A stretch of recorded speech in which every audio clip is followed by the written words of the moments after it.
hier, il était au Cercle à Québec. Comment ça s'est passé, votre concert chez nous à Québec? Écoutez, vraiment, il y a des moments de cette petite magie. Alors oui, c'est des petites salles et c'est justement ce qu'on est venu chercher aussi un peu parce qu'on a l'impression de démarrer ou de redémarrer une nouvelle histoire ici au Québec, un peu comme il y a de ça une dizaine d'années quand on commençait à faire les bars, les petites salles à Paris, un peu partout en France. Donc on a cette proximité, on a ces sourires, ces ondes qui voyagent.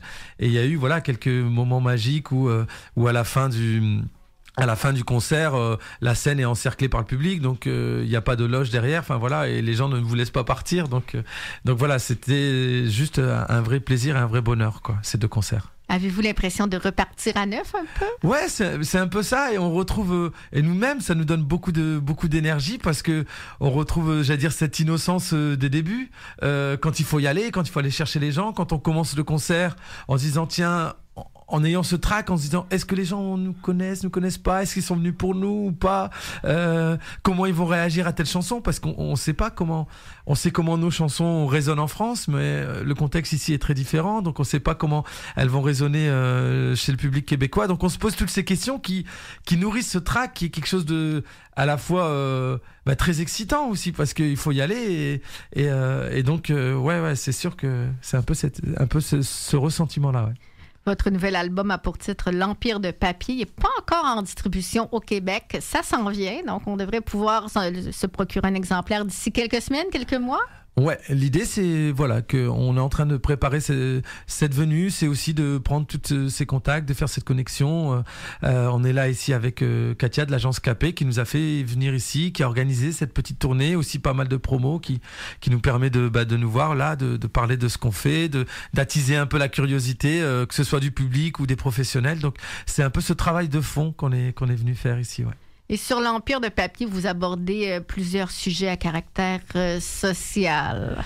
Oui, c'est pour ceux qui me connaissent un peu, donc ils m'ont connu. Voilà, HK, c'est HK et les Saltimbanques, hein, j'allais dire mon groupe entre guillemets, même si ce projet je le signe sous mon nom HK.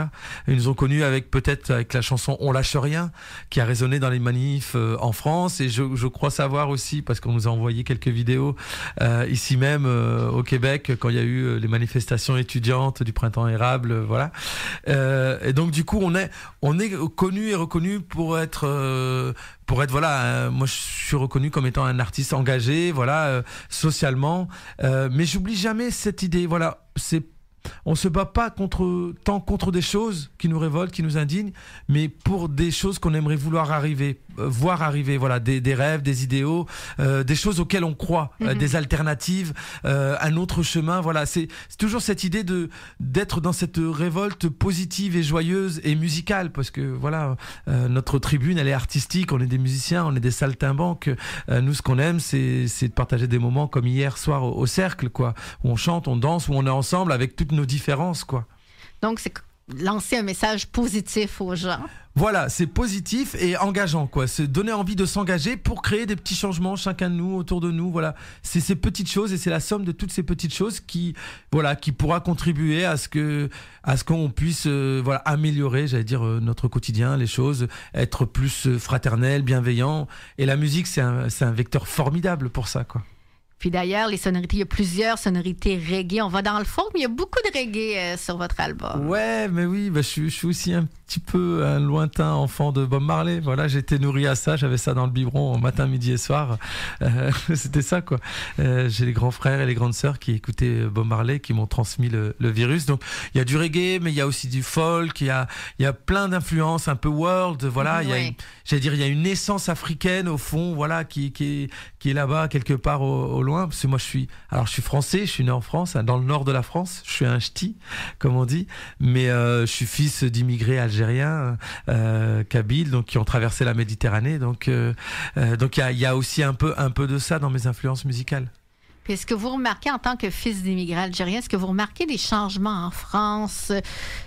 Peut-être un changement, on peut dire, de mentalité au niveau face aux immigrants. Comment ça se passe en France? Parce que disons que c'est un combat. Alors moi, et c'est pas tant parce que je suis moi-même un fils d'immigrant, c'est parce que voilà, on parlait tout à l'heure de valeurs. Moi, j'aime cette idée de fraternité humaine. J'avais écrit une chanson qui s'appelait Citoyens du monde, partisans d'un monde sans frontières. Au-delà de l'image, ça avait un sens. C'était de se dire, on n'est pas là à se définir géographiquement. On se définit humainement avec des valeurs, des choses auxquelles on croit. Et qu'on soit né à Paris, ben voilà, ce que disait la chanson de Maxime Le Forestier.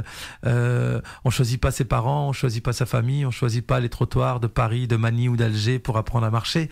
Et c'est ça que je défends. Donc cette vision-là du rapport à l'autre, c'est un combat quotidien.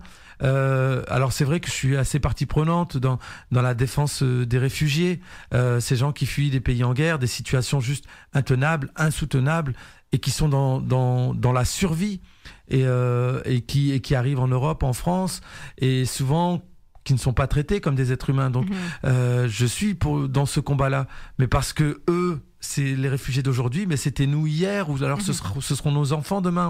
On est tous des réfugiés, on a tous dans notre histoire, chaque pays dans son histoire a eu un moment donné où ses citoyens ont dû soit fuir, soit trouver refuge ailleurs pour pouvoir ensuite revenir, pour pouvoir survivre. Donc c'est très difficile parce que le contexte est compliqué, il y a les attentats aussi. Ouais. Donc on a été touchés de très près, nous, à Paris. Moi, j'étais en concert en région parisienne le soir des attentats du 13 novembre. Et donc ça, c'est difficile. C'est des choses qui incitent les gens à se diviser. Et nous, au lendemain des attentats, justement, on a écrit une chanson qui est sur cet album d'ailleurs, qui s'appelle « Ce soir, nous irons au bal ». C'était de dire, voilà, nous allons, à la fois, on s'élève ensemble, c'est ça qui est important, le ensemble, avec nos différences, face à l'ogre terroriste, et à la fois, on refuse la logique de l'enfermement, la logique de la division. Voilà, on va être ensemble et on va essayer de garder cette envie de danser ensemble. Et moi, j'aime beaucoup l'expression « danser ensemble ». Alors en France, on parle beaucoup de vivre ensemble. Mais vivre ensemble, on peut vivre côte à côte sans se connaître, en étant même sans se regarder, même en se tolérant vaguement, ou alors en étant dos à dos. Mais danser ensemble, on va vers l'autre, on lui tend la main, ou alors on prend la sienne et puis on fait mouvement ensemble. Et voilà, je pense que c'est un de mes engagements forts aujourd'hui en France, en Europe, de se dire, voilà, il faut qu'on garde cette envie de danser ensemble. Parce que malheureusement, dans plusieurs pays du monde, on assiste à une montée de la droite, à une montée de la xénophobie aussi. Oui. Et alors, il faut essayer de la comprendre. Moi, j'essaie toujours de comprendre les choses. Elle vient pas de nulle part. Donc, il y a aussi des événements. Quand on voit cette histoire-là des attentats, c'est des événements qui créent de l'angoisse, qui créent de la peur. Nous, le soir du 13 novembre, on avait tous peur. La question qu'il faut se poser après, c'est de se dire, est-ce qu'on doit laisser cette peur nous dominer ? Et est-ce qu'on peut pas essayer de se nourrir d'autre chose aussi que de la peur ? Est-ce qu'on peut pas justement se dire, voilà, ces événements-là, le fait d'être ensemble, d'affronter ça ensemble, main dans la main, et ça va peut-être nous aider à en sortir par le haut, ça va peut-être nous aider à devenir meilleurs. Donc c'est plus par rapport à ces événements-là, sans les nier, de se dire quel choix on fait, quelle réponse on apporte, nous en tant qu'individus et en tant que société. Est-ce qu'on apporte la réponse de la peur, de la xénophobie, de l'enfermement, de l'isolation, et puis voilà, où on va avoir de la méfiance, de l'angoisse, enfin de la paranoïa, tout ce qui fait que les terroristes auraient gagné, ou alors on dit non. Quand il y a eu les attentats de Paris, il y a un journaliste français, un journaliste de France Inter, sa fille a été victime des attentats et le lendemain il écrit une lettre merveilleuse, et pour moi c'est une lettre de résistance aujourd'hui, et c'est cette résistance-là dans laquelle moi j'essaie modestement de m'inscrire. Il a fait une lettre aux terroristes en leur disant, vous n'aurez pas ma haine. Vous n'aurez pas cette victoire sur moi, sur mon esprit. Et voilà, je pense que c'est ça qui est important dans cette époque. Et vous êtes aussi auteur en plus d'être musicien. Oui, et ben justement j'ai écrit un livre. Donc ce livre s'appelle Le cœur à l'outrage, et c'est la suite de la chanson Ce soir nous irons au bal. C'est une histoire d'amour en plein attentat à Paris. Elle s'appelle Elsa, il s'appelle Mohamed, et ils font partie de ces gens qui sont attablés à un café du 11e arrondissement de Paris. Avant que les terroristes ne débarquent et tirent dans le tas. Et la question qui se pose à eux, c'est la question qui se pose à nous en tant que société, c'est est-ce qu'ils vont ressortir, j'allais dire, plus forts, plus unis, ou alors est-ce que ces événements-là vont éclater leur amour et vont venir à bout de leur histoire. Donc c'est toutes ces questions-là qu'on essaie de se poser.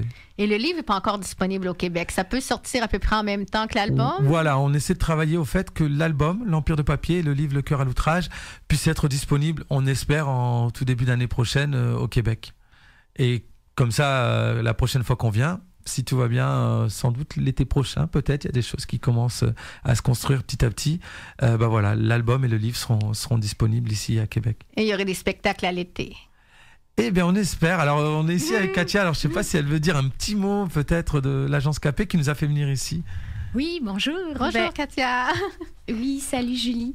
C'est ça. Nous, la HK l'a très bien exprimé.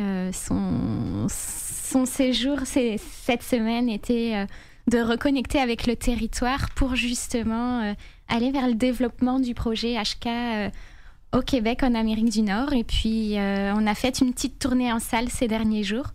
Il nous reste encore une date, donc à Sherbrooke, samedi. Puis là, on commence déjà à programmer ou à poser des options pour revenir en juillet et accueillir cette belle équipe française. Pourquoi pas au Festival d'été de Québec. Oui. Donc, à suivre. Et puis, évidemment, cette date ne sera pas isolée. Donc, on aimerait rattacher d'autres festivals autour. Que justement, il y a le festival d'été, vous en parliez. À Montréal, il y a les Francopholies. Au Québec, vraiment, en juillet, l'été, c'est la grosse saison des festivals. Donc, il y a plusieurs belles vitrines, plusieurs belles occasions pour donner un spectacle. Oui, c'est sûr. Mais nous, l'idée de cette première venue-là, c'était déjà de voir l'essentiel pour nous, c'est de voir est-ce que ça cogne. Comment on dit ? Est-ce que ça pogne ? C'est ça, est-ce que ça pogne avec le public québécois ? Est-ce qu'il se passe quelque chose ? Est-ce qu'on a la légitimité d'avoir cette envie de revenir ? Moi, depuis que j'étais venu, j'étais un petit peu tombé amoureux de ce pays parce que c'est vrai qu'il y a plein de belles ondes positives et ça me plaît beaucoup. Mais voilà, il faut voir si ma musique, si ce qu'on raconte, si ça résonne chez les gens, s'il se passe des choses. Et c'est vrai que ces 2 concerts-là, ça nous donne beaucoup d'envie et beaucoup de motivation. Ouais. Et message est lancé à messieurs Bellavance ou messieurs Cordier de la programmation du Festival d'été. Si vous êtes à l'écoute, et ben voilà, HK aimerait se produire durant le Festival d'été en juillet. Donc, le message est lancé à l'univers. On espère que ça va se concrétiser. À l'univers, j'aime. Donc, pour avoir plus de détails concernant votre carrière, votre biographie, les dates de sortie pour l'album et pour le livre au Québec, on s'informe à quel endroit? Il y a un site internet, empiredepapier.fr. On tape HK et les Saltimbanques. On peut nous trouver sur Facebook, sur Twitter, maintenant même. Me souffle-t-on dans l'oreillette sur Instagram. Donc voilà, on peut se connecter assez facilement en tapant HK ou HK et les Saltimbanques, Empire de Papier, on lâche rien. Enfin voilà, tous les hashtags qui nous relient. Le dernier album d'HK pour titre, je le rappelle, L'Empire de Papier. Son nouveau livre a pour titre Le cœur à l'outrage. Surveillez ça va sortir au Québec dans les prochains mois. Et surveillez l'été prochain pour de possibles dates de spectacle chez nous. On va entendre un extrait de l'album L'Empire de Papier. C'est la pièce La Révolution. La Révolution. Sur les ondes de Culture.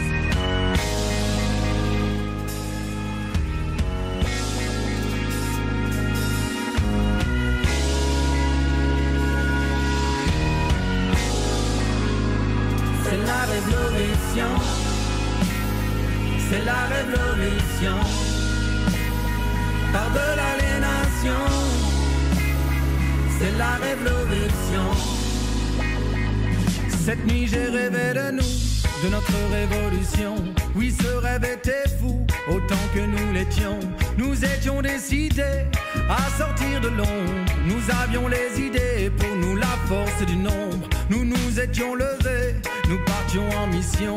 Nous étions rassemblés, nous étions des millions. Le combat nous le menions aux 4 coins de la terre.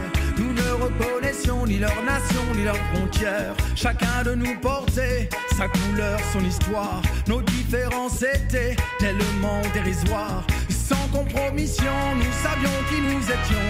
Nous savions contre qui et pourquoi nous nous battions. C'est la révolution. C'est la révolution. Par-delà les nations. C'est la révolution. C'est la révolution. C'est la révolution. Par-delà les nations. C'est la révolution. Nous avons lancé l'assaut. Il sonnait l'alarme. Les soldats devant nous. Soudain soudain baisser les armes. On chantait Peace and Love au milieu de la bataille. We shall overcome, non pas Saran. Ils brandissaient la peur, la parano et la haine. On leur parlait d'amour, ils nous écoutaient à peine. Dans leur château là-haut, et nos rois et nos reines enfilaient leurs manteaux, s'inquiétant de la scène. Pour eux, nous n'étions qu'un ramassis d'imbéciles. Tout cela ne rime à rien, leur révolte est inutile. Ils ne pouvaient pas croire qu'ils n'avaient plus d'avenir. Ils pensaient tout savoir, mais ils n'avaient rien vu venir. C'est la révolution. Face à la peur et la haine. C'est la révolution. Il est temps de briser nos chaînes. Par-delà les nations. Aux quatre coins de la terre. C'est la révolution. Citoyens sans frontières. C'est la révolution. Face à la peur et la haine. C'est la révolution. Il est temps de briser nos chaînes. Par-delà les nations. Aux quatre coins de la terre. C'est la révolution. Citoyens sans frontières.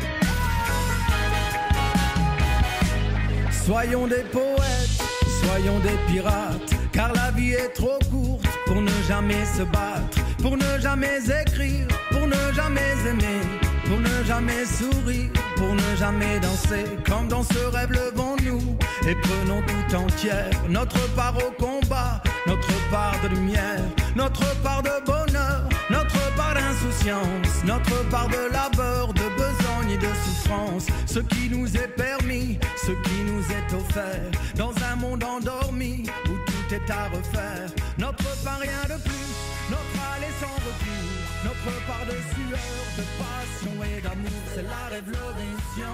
Face à la peur et la haine. C'est la révolution.